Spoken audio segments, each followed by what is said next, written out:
तो दोस्तों स्वागत है आपका हमारे चैनल में बिल्कुल एक नई वीडियो के अंदर, जहां पर आज की वीडियो के अंदर हम बात करने वाले हैं सनी देओल की इस साल की लेटेस्ट मूवी के बारे में, जिस मूवी का नाम है जाट।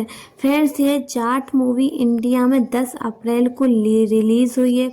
अगर बात करें तो इस मूवी का जोर बहुत एक्शन थ्रिलर मूवी है, जिसका रन टाइम पूरे 2 घंटे 38 मिनट का है।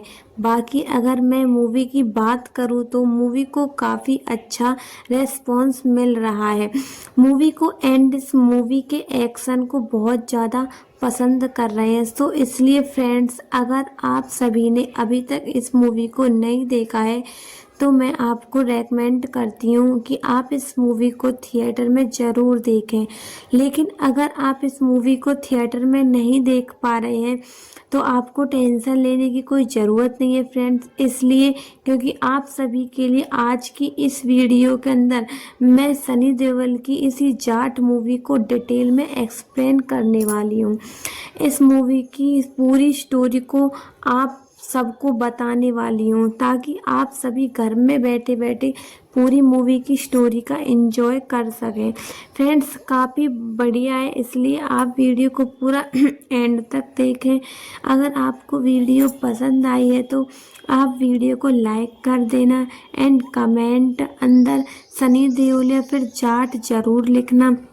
हमें फ्रेंड्स यह पता चल सके कि आप सबको वीडियो पसंद आई है या है। बाकी जिन्होंने चैनल को सब्सक्राइब नहीं करा है, जल्दी से चैनल को सब्सक्राइब कर लेना।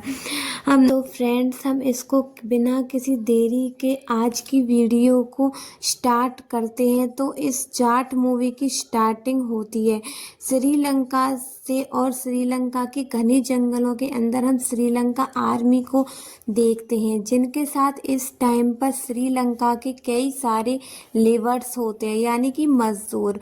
लेकिन फ्रेंड्स, इन्हीं सारे मजदूरों में हमें यह नोटिस करते हैं कि इन सब के बीच ही यहाँ पर मूवी का मेन विलेन भी होता है, यानी कि रणदीप हुड्डा। हम ये जानते हैं कि रणदीप हुड्डा भी यहाँ पर एक मजदूर है, और वह यहाँ पर अपने 3 भाइयों के साथ होता है। इसके साथ ही रणदीप हुड्डा का मूवी के अंदर नाम होता है राणा तंगा। इस राणा तंगा का, यानी कि रणदीप हुड्डा का मूवी के अंदर एक भाई विनीत कुमार सिंह भी होता है, और विनीत कुमार सिंह का इस मूवी में नाम होता है सोलू। अब यहाँ पर हम देखते हैं कि इन सारे मजदूरों को श्रीलंका आर्मी के जिन सारे सोल्जर्स ने बुलाया होता है, वह इन सभी से यहाँ जंगलों की खुदाई करवाते हैं और उनसे कुछ ढूंढने के लिए कहते हैं, क्योंकि और उनमें कुछ ढूंढने के कहते हैं कि इसके पास ये खबर होती है कि यहाँ पर कई सारी कीमती चीज़ें छुपी हुई हैं। इसलिए हम यह देखते हैं कि खुदाई करने के दौरान रणदीप हुड्डा, यानी कि राणा तंगा और उसके 3 भाइयों को यहाँ पर एक बहुत बड़ा बॉक्स मिलता है। जो एक बॉक्स मिलता है उसमें बहुत सारे सोने से भरा हुआ होता है। इसलिए सोने से भरे हुए इस बॉक्स को देखकर राणा तुंगा अपने भाइयों के साथ एक वह डिसाइड करता है कि चारों मिलकर इस सोने को लेकर यहाँ से भाग जाएंगे। फिर ऐसा करने के लिए वो चारों मिलकर आसपास के सारे सोल्जर्सों पर अटैक कर देते हैं और उनके कस छीन कर उन्हीं को मारने लगते हैं। फिर वो लोग किसी तरह से बचते हुए उस पूरे सोने से भरे हुए बॉक्स को उठाते हैं एंड पास के एक शिप को लेकर सीधा वहाँ से निकल जाते हैं, और पानी के रास्ते श्रीलंका से होते हुए सीधा इंडिया के आंध्र प्रदेश आ जाते हैं। आंध्र प्रदेश आने के बाद वे सबसे पहले अपने बॉक्स को छुपाते हैं, लेकिन बॉक्स को छुपाने के बाद जब वो थोड़ा आगे बढ़ते हैं तब उन्हें उस एरिया के लोकल पुलिस ऑफिसर पकड़ लेते हैं एंड वो उन्हें थाने लेकर जाते हैं। थाने लाने के बाद उन्हें पता लगता है कि चारों असल में श्रीलंकन हैं, जो कि पानी के रास्ते श्रीलंका से इंडिया भाग कर आए हैं। लेकिन अब वो पुलिस वाले उन सबको वापस श्रीलंका ना भेज दे, इसलिए राणा तंगा एंड उसके 3 भाई मिलकर उस पुलिस ऑफिसर को काफ़ी सारा सोना देते हैं, जिसके बाद उस सोने के लालच में आकर वह police officer Rana Tanga and उसके 3 भाइयों को इंडिया में रहने देता है और उन्हें इंडियन सिटीजन बनाने के लिए उनके लिए आईडीज भी बनवा देता है। एंड फिर इसलिए इसके आगे हम यह देखते हैं कि राणा तुंगा अपने 3 भाइयों के साथ मिलकर आंध्र प्रदेश के उसी कोस्टल एरिया में रहने लगता है और धीरे धीरे करके आसपास के सारे गांवों के ऊपर अपना दबदबा बना लेता है। इस दौरान जो भी राणा तुंगा को रोकने की कोशिश करता है या फिर उसके खिलाफ जाता है तो उसे राणा तुंगा अपने भाइयों के साथ मिलकर ख़त्म कर देता है। और फिर इसलिए देखते देखते राणा तुंगा का आसपास के 30 गांवों पर भी कब्जा हो जाता है और इस 30 गांव के सारे लोग राणा तुंगा से डरने लगते हैं। लेकिन फिर फ्रेंड्स इसके बाद ही सीन शिफ्ट होता है। हम यह देखते हैं कि अब 15 साल बीत चुके हैं। 15 साल बाद हमें सीधा नई दिल्ली का नज़ारा दिखता है और इस टाइम पर यहाँ पर हम इंडिया के प्रेसिडेंट को देखते हैं, जिसका नाम प्रेसिडेंट ऑफ वसुंधरा का हम यह देखते हैं, जो इंडिया जल्दी से उस ऑफिस को बुलाया। जब वह ऑफिस आती है तो उसे एक कोरियर दिया जाता है और कोरियर उसके हाथों में देते हुए उसे यह बताया जाता है कि उस कोरियर को उसे ज़रूर देखना चाहिए। इसके बाद ही प्रेसिडेंट जैसे उस कोरियर को खोलती है वैसे ही वह यह देखती है कि उस कोरियर के अंदर कई सारे लोगों के कटे हुए अंगूठे रखे हुए हैं। साथ ही साथ इसके अंदर एक लेटर भी होता है जिसको एक 7-8 साल की बच्ची ने लिखा होता है। इसके बाद ही प्रेसिडेंट उस लेटर को पढ़ना स्टार्ट करती है। जिसके बाद ही उस लेटर को पढ़ के उसे पता लगता है कि यह लेटर आंध्र प्रदेश के कोस्टल एरियाज में रहने वाले एक छोटे गांव की एक छोटी सी बच्ची ने लिखा है, जो कि लेटर में प्रेसिडेंट से कहती है कि वो और उसका पूरा गांव बहुत बड़ी मुसीबत में है। उसने अपनी स्कूल की बुक्स के अंदर यह पढ़ा था कि प्रेसिडेंट ऑफ इंडिया पूरे इंडिया में सबसे पावरफुल होते हैं और इसलिए वो जो चाहे वो कर सकते हैं। एंड इसी वजह से वो प्रेसिडेंट ऑफ इंडिया से यह गुहार लगा रही है कि जल्दी से उसके गांव आए एंड उसके गांव वालों की हेल्प करें। प्रेसिडेंट को उसके पूरे गांव को मुसीबत से निकालना ही होगा।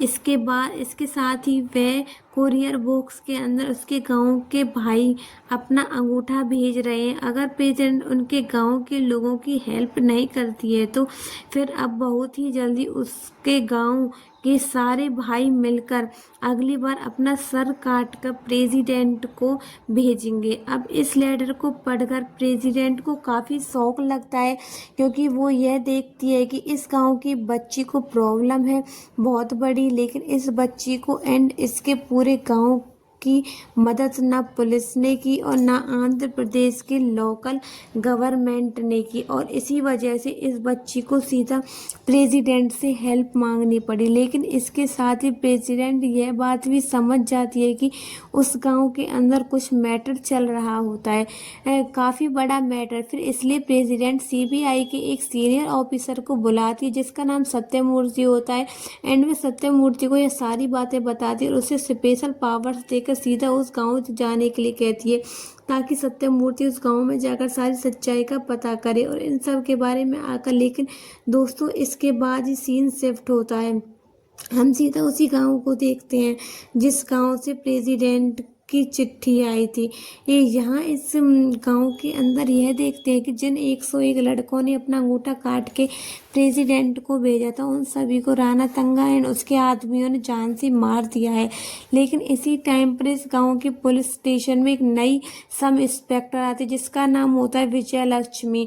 और इस विजय लक्ष्मी को जैसे ही इन सारे मैटर्स के बारे में पता लगता है तो वह जल्दी से गाँव में आती है और गाँव में लोगों से इन सब के बारे में इंक्वायरी करती है। इसके इसके बाद गांव के लोगों को भरोसा देने के लिए उसे पता लगता है कि एक्चुअल में इन सारे लोगों को मारने के पीछे राणा तुंगा का हाथ है। फिर इसलिए इन सब बातों को जानते हुए विजय लक्ष्मी जल्दी से जल्दी पुलिस फोर्स टीम को तैयार करती है एंड सभी को लेकर राणा तुंगा के अरेस्ट करने के लिए उसके घर जाती है। लेकिन दोस्तों पर हम यहाँ पर देखते हैं कि इस टीम के अंदर जितने भी मेल ऑफिसर होते हैं वो सब राणा तुंगा का नाम सुनते ही डर जाते हैं, इसलिए वो विजय लक्ष्मी के साथ जाने से मना कर देते हैं एंड वहाँ से भाग जाते हैं। लेकिन फीमेल ऑफिसर विजय लक्ष्मी का साथ देती है। फिर इसीलिए हम यह देखते हैं कि 7-8 फीमेल पुलिस ऑफिसर एसआई विजय लक्ष्मी के साथ मिलकर सीधा राणा तुंगा के घर जाते हैं और वहाँ पर उसे अरेस्ट करने की कोशिश करते हैं। लेकिन वहाँ पर सबकी मुलाकात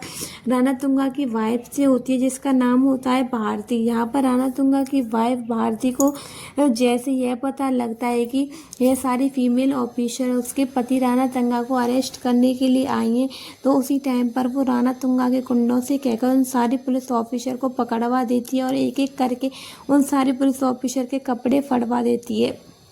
उन सबको अपने घर में एक कमरे में कैद करवा देती है, जिसके बाद ये सारी फीमेल पुलिस ऑफिसर अपनी हालात देखकर रोने लगती है और ऐसे किसी आदमी का इंतजार करने लगती है कि जो वहाँ पर आकर उन सभी को छुड़ा सके।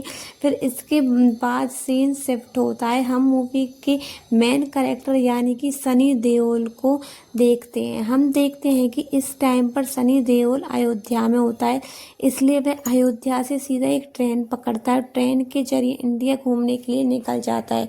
लेकिन फ्रेंड जब सनी देओल की यह वाली ट्रेन आंध्र प्रदेश तक पहुंचती है तो उसी टाइम पर ट्रेन के आगे की पटरी में कुछ दिक्कत आ जाती है। फिर इसलिए जिस ट्रेन के अंदर सनी देओल होता है उस ट्रेन की पटरी को रोक दिया जाता है। लेकिन जाने सनी देओल को काफ़ी तेज भूख लगती है, इसलिए वह खाना खाने के लिए ट्रेन से नीचे उतरता है और आसपास देखने लगता है, जिससे यह बाद उसे बाद एक ढाबा मिलता है जहाँ पर जाकर इडली खरीदता है, उसे खाने लगता है। लेकिन उसी टाइम पर यह देखता है कि उस ढाबे के अंदर कई सारे गुंडे होते हैं, जो वो लोग उस ढाबे के अंदर खाना खाने के बहाने तोड़फोड़ करने लगते हैं। इसी दौरान उनमें से एक गुंडे के हाथ से सनी देओल की इडली गिर जाती है और जो देखकर सनी देओल को अच्छा नहीं लगता और फिर इसलिए सनी देओल यानी कि जाट सीधा उस गुंडे के पास जाता है और एंड एस वो उसे बताता है कि उसका धक्का लगने की वजह से उसकी इडली गिर गई है। इसलिए वो यह चाहता है कि ऐसा करने के लिए उसे माफ़ी मांगनी पड़ेगी। लेकिन जाट की बात सुन के वह गुंडा उस पर हंसने लगता है एंड वह जाट को चुपचाप से वहाँ से जाने के लिए कहता है। अब यह देखकर जाट को बहुत गुस्सा आता है, इसलिए वह उस गुंडे को जोर से चाटा मारता है, जिस वजह से वो गुंडा उसके सारे साथी जाट पर हमला कर देते हैं। लेकिन जाट तो जाट है, इसलिए वो उन सारे गुंडों को पीट देता है, जिससे उसकी इडली गिराई थी उनसे काफ़ी माफ़ी मांगने के लिए कहता है। लेकिन वो गुंडा जाट को अपने बॉस की धमकी देता है। वो उससे कहता है कि हमारा बॉस राम सुपर सेठी जो कि बहुत ही खतरनाक और पावरफुल इंसान है। बट वह सुनकर जाट उससे कहता है कि अगर ऐसी बात है तो तेरा बॉस मुझसे सॉरी बोलेगा। फिर वह बोलने के बाद उन सारे गुंडों को अपनी गाड़ी में लोड करता है और सीधा राम सुब्बा रेड्डी के घर जाता है। सब आगे पता लगता है कि यह राम सुब्बा रेड्डी आसपास का एक लोकल पॉलिटिशियन है जिसकी पूरी एरिया में काफ़ी पावर है। इसके साथ ही जब जाट उसके घर पहुंचता है तो वह यह देखता है कि इसके घर में पैसों से भरे हुए बहुत सारे बॉक्स रखे। उन पैसों के बॉक्स को गाड़ियों में लोड करके कहीं पर भेजा जा रहा है। लेकिन इसके बाद ही वो रामसुब्बा रेड्डी के घर में एंटर होता है और रामसुब्बा रेड्डी को उस गुंडे को दिखाकर सारी बात बताता है एंड फिर उससे कहता है कि अब वो सारी सॉरी बोलेगा। लेकिन रामसुब्बा रेड्डी को देखकर बहुत गुस्सा होता है, इसलिए वह सॉरी बोलने की बजाय उस पर अपने गुंडे छोड़ देता है। लेकिन रामसुब्बा रेड्डी के सारे गुंडों को पीट देता है। उसके बाद वो रामसुब्बा रेड्डी को भी मारता है। लेकिन फिर इसके बाद भी रामसुब्बा रेड्डी को सॉरी नहीं बोलता और उसे रेड्डी और उसे अपने बॉस की धमकी दी। उसके बॉस का नाम होता है सोमलू। हो जैसे कि दोस्तों आपको पता है कि सोमलू वही बंदा है जो कि रणदीप हुड्डा यानी कि राणा तंगा का छोटा भाई है। अब सोमलू का नाम सुनते ही जाट उसे कहता है कि उससे सोमलू सॉरी बोलेगा। फिर ऐसा करने के लिए राम सुब्बा रेड्डी उस गुंडे को गाड़ी में लोड करता है और उनको सीधा सोमलू के पास आता है। हमें देखते हैं कि सोमलू इस टाइम पर एक सरकारी ऑफिस में होता है, जहाँ पर उसके अपने गुंडों के साथ मिलकर उस ऑफिस के सारे ऑफिसर को वहाँ पर बैठा रखा होता है और उनसे जबरन फेक स्टैम्प पेपर तैयार करवा रहा होता है। साथ ही उन पेपर्स में नकली स्टैम्प और नकली साइन भी लगवा रहा होता है। लेकिन अगले ही पल वह जाट आता है एंड में सॉरी कहने के लिए कहता है, लेकिन सबकी तरह सोमलू भी उस पर हंसता है एंड उस पर अटैक कर देता है, जिससे रिस्पॉन्स पर जाट उसके भी गुंडों को पीटता है और आखिर में सोमलू को पीट कर उससे कहता है कि जल्दी से जल्दी सॉरी कह दे। लेकिन उसके बाद सोमलू जाट से कहता है कि उसे पता नहीं उसका भाई कौन है, उसका भाई राणा तंगा है। दोस्तों अब जैसे कि जाट राणा तंगा का नाम सुनता है वैसे ही वो कहता है कि अब मुझे राणा तंगा सॉरी बोलेगा। फिर उसके लिए सोमलू और पुराने गुंडों को गाड़ी में लोड करता है और सीधा आ जाता है राणा तुंगा के घर।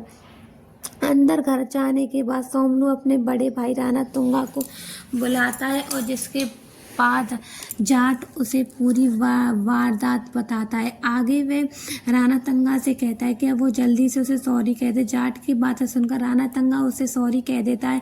अब राणा तंगा के मुंह से सॉरी सुनकर सारे लोग काफ़ी शौक हो जाते हैं, लेकिन जो जाट होता है वह इस बात को सुनकर काफ़ी खुश होता है, इस्तेमाल करता हुआ वहाँ से जाने लगा। लेकिन वहाँ से जाने के टाइम में वह नोटिस करता है कि इस टाइम पर राणा तंगा के घर के अंदर कई सारी पुलिस ऑफिसर की फटी हुई वर्दी पड़ी हुई है, जिससे जाट जैसे ही ये यूनिफॉर्म को पास से देखता है तो उनके नेमप्लेट्स को पढ़ के उसके यह बात पता लगती है कि सारी पुलिस यूनिफॉर्म फीमेल ऑफिसर है। लेकिन जाट कि ये सब देखने की वजह से राणा तंगा उससे कहता है कि तुम्हें यहाँ पर मुझसे सॉरी चाहिए थी, मैंने तुम्हें सॉरी बोला, इसलिए अब तुम यहाँ से चुपचाप निकल जाओ। लेकिन जाट राणा की बात नहीं मानता एंड वो उससे कहता है कि वो जब इस गांव के अंदर आया तब से उससे काफ़ी अजीब चीज़ें दिखती हैं, जैसे ही कि सबसे पहले राम सुब्बा रेड्डी जो कि एक लोकल पॉलिटिशियन है, उसके घर में पैसों से भरे बहुत सारे बड़े बड़े बॉक्स जिन्हें वो कहीं पर भेज रहा होता है। इसके बाद जो सोमलू था वो एक सरकारी ऑफिस के अंदर बहुत सारे फेक स्टैम्प पेपर्स बनवा रहा था। अब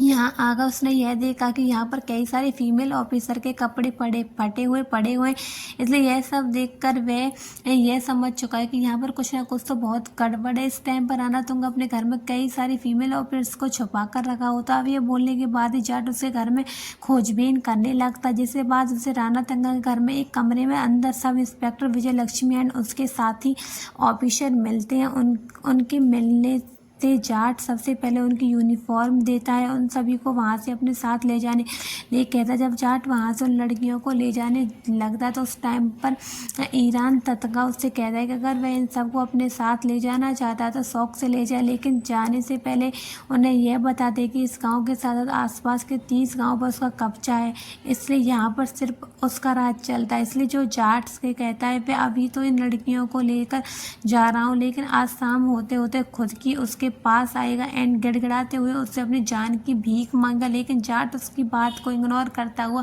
एंड वो लड़कियों को लेकर वहाँ से चला जाता है। अब जाट और लड़कियों के जाने के बाद राणा तंगा के मदर उनसे पूछती है कि उस आदमी ने उसके छोटे भाई सोमलू को बहुत बुरी तरह मारा था, सो इसलिए यह सब होने के बाद भी राणा तंगा ने उसे यहाँ से जिंदा क्यों जाने दिया। अपनी मदर की बात सुनकर राणा तंगा से कहता है कि इस आदमी ने मेरे छोटे भाई को सबके सामने मारा, इसलिए अगर मैं उसे घर में अंदर मारता तो दुनिया को इसकी मौत के बारे में कुछ भी पता नहीं लगता, इसलिए मैं पहले तो इसके घुटनों पर लेकर मारूंगा, फिर इसके बाद सबके सामने मारूंगा। पूरी दुनिया को यह पता चल सके कि छोटे भाई पर हाथ उठाने का क्या अंजाम होता। बाकी दोस्तों आप लोग यहाँ पर यह सोच रहे होंगे राणा तुंगा श्रीलंका से इंडिया तो अपने 3 भाइयों के साथ आया था, फिर यहाँ पर उसकी वाइफ एंड उसकी मदर कहाँ से आई। इसलिए फ्रेंड्स आपको बता दूँ कि जब राणा तुंगा ने धीरे धीरे करके इंडिया में सेटल होना स्टार्ट किया तो आसपास के सारे गाँव में अपना राज जमाया, तब उसके बाद ही उसने अपने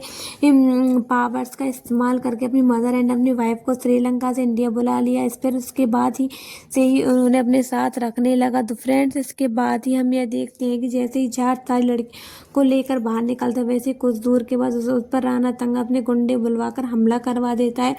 हमले के अंदर जाट उन सबको पीट कर देता है। लेकिन इस अटैक की वजह से एक लड़की बहुत ज़्यादा घायल हो जाती है। फिर उसके लिए उस लड़की का इलाज करने के लिए वो लोग उस गांव के अंदर ले जाते हैं। गांव वालों की मदद मांगते, लेकिन गांव के अंदर आने के बाद वे लोग देखते हैं कि जिस गांव के पास वो लोग गुजर रहे होते हैं वो पूरा गांव खाली है। उस पूरे गांव के अंदर एक भी आदमी, लेकिन तभी कुछ टाइम बाद ही उस गांव की एक अम्मा बाहर आती है और उस लड़की के लिए पानी लेकर आती है, लेकिन उस लड़की के पानी पीने से पहले ही मर जाती है। इसलिए यह देखकर सारी लड़कियां जाट सभी को बहुत दुख देखता है। लेकिन फिर उसके बाद ही जाट के मन में सवाल उठता है कि इसलिए वो SI विजय लक्ष्मी से कहता है कि तुम मुझे बताओ कि आखिरकार यहाँ पर चल क्या रहा है, आखिरकार पूरा का पूरा गाँव क्यों है और आखिर तुम लड़कियों के साथ मिलकर राणा तुंगा के अरेस्ट करने के लिए क्यों गई।